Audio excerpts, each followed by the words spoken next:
Olá, irmãos, eu quero saudar a todos vocês com a graça e a paz do nosso Senhor Jesus Cristo. Nós estamos trabalhando em nossos devocionais o tema Ministério de Discipulado e hoje eu gostaria de aprofundar sobre este tema, tratando sobre um assunto muito importante, que consiste em como podemos saber a vontade de Deus para as nossas vidas.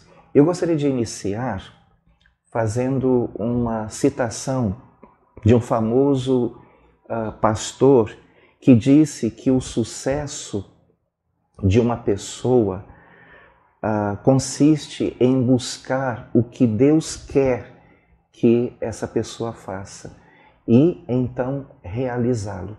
É uma frase muito significativa, é um pensamento muito profundo, visto que a verdadeira medida do sucesso de uma pessoa não é no seu lugar na sociedade, ou o seu poder aquisitivo, ou as suas habilidades, ou a sua influência ou fama. É simplesmente fazer o que Deus quer que ele faça. E é muito triste observarmos que muitos cristãos não estão vivendo esta realidade em suas vidas. Neste devocional, nós queremos entender claramente o que é a vontade de Deus e como fazer o que Deus quer que nós realizemos dentro do seu plano e propósito para as nossas vidas, no nosso ministério, na nossa vida familiar, no nosso cotidiano. E nós vamos destacar neste momento que a vontade de Deus não é física, mas é espiritual. Nunca é associada a uma lista de regras. Nós temos tendência a ficarmos presos às regras. Por isso, muitos confundem o que é a vontade de Deus em suas vidas. A vontade de Deus não é associada também a uma localização geográfica ou a um ministério específico. A vontade de Deus não deve ser confundida com o plano de Deus para as nossas vidas. Deus tem um plano específico para a minha vida como indivíduo e só Ele pode dar os detalhes a respeito porque é o seu plano. É o seu plano específico para nós.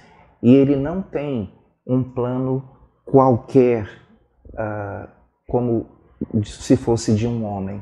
Deus tem planos perfeitos. Existem dois aspectos da vontade de Deus que é importante nós mencionarmos. A sua vontade permissiva e a sua vontade diretiva. A vontade permissiva é entendida como a permissão que Deus dá para que certas coisas que Ele desaprova aconteçam em nossas vidas para um propósito específico venha a ser alcançado. Existem exemplos abundantes, tanto nas Escrituras quanto fora delas. A viagem de Paulo a Jerusalém, registrada em Atos capítulo 21, versículos 4 a 14, é um exemplo disto. 3 vezes Deus o avisou que não fosse. Mas depois, Deus permitiu que ele fosse para ensiná-lo a ser obediente e assim prepará-lo para levá-lo até Roma. O caso de Hitler é um exemplo fora das Escrituras. Deus certamente não aprovou o assassinato de 6 milhões de judeus, mas permitiu que isso acontecesse como o começo da restauração do seu povo e levá-lo de volta à sua terra. Veja 1 Pedro capítulo 3, versículos 15 a 18. O texto diz: Antes santificai ao Senhor Deus em vossos corações, e estáis sempre preparados para responder com mansidão e temor a qualquer que vos pedir razão da esperança que há em vós, tendo uma boa consciência, para que naquilo em que falam mal de vós, como de malfeitores, fiquem confundidos os que blasfemam do vosso bom porte em Cristo. Porque melhor é que padeçais fazendo o bem, se a vontade de Deus assim o quer, do que fazendo o mal. Porque também Cristo padeceu uma vez pelos pecados, o justo pelos injustos, para levar-nos a Deus, mortificado na verdade, na carne, mas vivificado pelo Espírito. Assim, nós concluímos que Deus permite o sofrimento em nossas vidas para nos aperfeiçoar, embora Ele preferisse que nós não tivéssemos que sofrer. Agora, quanto à vontade diretiva de Deus, nós entendemos que consiste em certas coisas que são a vontade específica de Deus. Por exemplo, em 1 Pedro 3,9, lemos que Deus não quer que ninguém se perca. Todos que não são salvos estão fora da vontade de Deus, independente do que fazem ou deixem de fazer. Em 1 Tessalonicenses 5,18, nós lemos que devemos dar graças a Deus por tudo, porque esta é a vontade dele. Em 1 Pedro 2, versículos 13 a 15, diz que devemos nos submeter a toda lei humana. Porém, isso deve ser equilibrado com o próximo texto, que está em Romanos, capítulo 12, versículos 1 e 2, que diz que não devemos ser conformados com este mundo, mas sermos transformados pela renovação das nossas mentes, isto é, devemos ser submissos às leis humanas, mantendo um testemunho correto dentro dessas leis. Ao mesmo tempo, a nossa vida deve ser transformada para vivermos dentro de um padrão que está sendo estabelecido pelo Senhor para as nossas vidas em Sua palavra. Um padrão elevado, um padrão que agradece ou que engrandece o Senhor. Em 1 Tessalonicenses 4, versículos 3 a 7, nós lemos que Deus deseja a nossa santificação. E em Efésios 6, 5 a 8, lemos que o nosso serviço deve ser de coração, com motivos puros, como se nós estivéssemos servindo diretamente o nosso Senhor Jesus Cristo.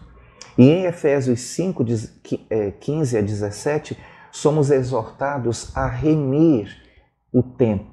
Devemos usar o bem, devemos usar o nosso tempo com sabedoria, devemos servir ao Senhor aproveitando todas as oportunidades. Em resumo, a vontade de Deus é a mesma para cada pessoa na face da terra. E eu posso resumir essa vontade declarando que nós devemos procurar viver um padrão que engrandeça o nome do Senhor e que espelhe o caráter de Cristo.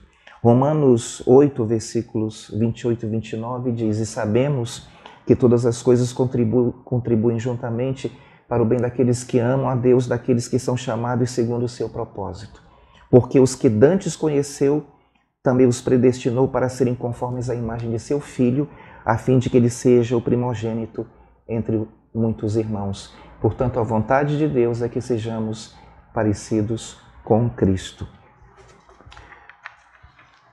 Em Efésios, capítulo 4, versículos 13 a 15, temos mais uma evidência do propósito de Deus para os seus filhos, que consiste no seguinte: até que todos cheguemos à unidade da fé e ao conhecimento do Filho de Deus, ao homem perfeito, à medida da estatura completa de Cristo, para que não sejamos mais meninos inconstantes, levados em roda por todo o vento de doutrina, pelo engano dos homens que com astúcia enganam fraudulosamente. Antes, seguindo a verdade em amor, cresçamos em tudo naquele que é a cabeça, Cristo. Agora, é muito importante ressaltar que nós nunca encontraremos a vontade de Deus fora das Escrituras. Nós encontramos a vontade de Deus, ou experimentamos a vontade de Deus, quando nós renovamos as nossas mentes. Eu preciso renovar a minha mente, conforme diz Filipenses 2:5. Tende em vós o mesmo sentimento que houve também em Cristo Jesus. Eu preciso, portanto, trocar os pensamentos carnais pelos pensamentos de Deus. E eu faço isto mergulhando na palavra de Deus. Observe, por exemplo, que diz 2 Coríntios 10:5. Destruindo os conselhos e toda altivez que se levanta contra o conhecimento de Deus, e levando cativo todo o entendimento à obediência de Cristo. Agora, para que Deus me revele o seu plano para a minha vida, eu devo estar em conformidade com a sua vontade. Minha prioridade, portanto, deve ser cumprir a vontade geral de Deus em minha vida cotidiana e confiar nele para que me guie no seu plano específico para a minha vida. Deus não revela seu plano para nós instantaneamente, porque nós ainda não estamos preparados para conhecer a totalidade do seu propósito para as nossas vidas. Certamente que nós não nos sentiríamos capacitados para começar e nem equipados para cumprir o seu plano e propósito. Se aos meus 15 anos de idade, quando eu senti no coração o desejo de fazer o seminário, de me preparar para servir ao Senhor, eu tivesse tomado conhecimento de tudo que eu estou fazendo nos dias de hoje, eu não teria condições no aspecto emocional, no aspecto humano, de aceitar este desafio. Ao longo desses 37 anos de vida ministerial, o Senhor foi gradativamente me revelando a sua vontade específica na minha vida pessoal, no meu ministério. Talvez ainda não sejamos o tipo de pessoa que Ele quer que nós sejamos. Ele revelará aquilo que Ele quer que eu cumpra somente quando eu estiver preparado. Portanto, a minha atitude, a minha decisão diante de tudo isso deve ser de entrega, deve ser de renúncia aos meus sentimentos e pensamentos e total entrega à vontade de Deus, que é boa, agradável e perfeita. Eu desejo a todos vocês um excelente dia na presença do Senhor.